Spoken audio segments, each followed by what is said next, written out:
When you all are drilling anything, you are gonna first mark on your piece where you want to drill. And mark with a Sharpie. Oh, and this guy's, I need to get a new bulb. Well, that started out great. So I've got my Sharpies in this cup here. I am going to mark a dot where I want it to go, and I don't want to go crazy close to the edge of the metal because it might cut through the edge. And then what I'm going to do is make a dent so the drill bit doesn't kind of skate around on the surface of the metal. And you can do this on the metal or the countertop, but there's two kinds. This is called a center punch, and it's going to make a dent, and all you have to do is you push it down. I'm going to do it over here so you can get a close up. You push it down like a clicky pen, and it'll make a little dent in your metal that the drill bit will go into so it doesn't go in the wrong spot. There's another kind in here that you all have used before that is just one hit with a hammer to do that same thing. And then I've got a drill bit in here already, but I'm gonna take it out and show you how to put one in as if you walk up and it's empty. I'm gonna use what's called a chuck. So it's this little gear.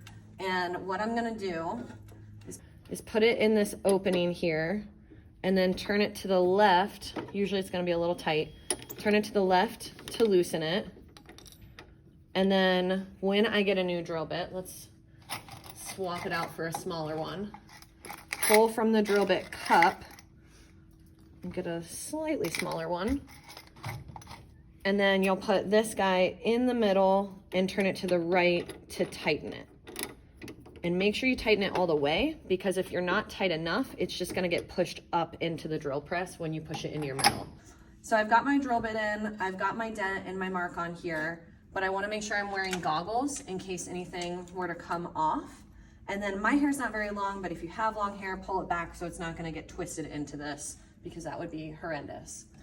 And then there is a cup on the wall also of wax. When you are starting this, you'll want to wax your drill bit just like your saw blade so it glides through a little bit easier. And then the buttons on here are a couple different things. The one on the far left is going to turn on a light to help you see better. The one on the right is a laser, but I don't love that one because I feel like it reflects on the metal and I get confused. So it's up to you if you want to use it. And then this middle key flips up to turn it on. So I'm going to line everything up while it's off. The lever on the right is gonna turn towards me to bring the drill bit down. I've got my piece of wood underneath it, and then I'm gonna flip this up and wax the drill bit before I start. And I feel like it should go without saying, but have your fingers out of the way. This could definitely drill through you, so make sure you're not gonna be near that drill bit at all.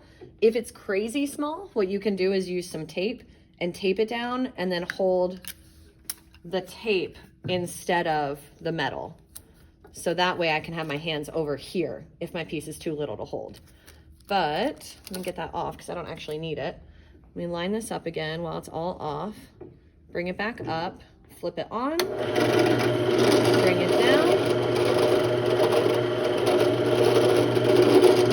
bring it back up, and turn it off. So if you are working on smaller pieces, it's gonna get kind of hot, so the tape will help, but make sure that you never let go of your piece, because if I have this going, let me do this on purpose real quick. It may spin, and then if I were to lift my drill bit up during that, that would frisbee off, and if this had sharp corners, that could really hurt someone. So the main safety things are wear goggles, make sure that if you let go of your piece by accident, you turn it off and twist it off like this. And that if you can hold your piece, obviously you should always have it anchored. Hold it. If you can't, if it's too small, tape it. And then when you're done, make sure you turn everything off, put your goggles back, and then you are all good. That's it.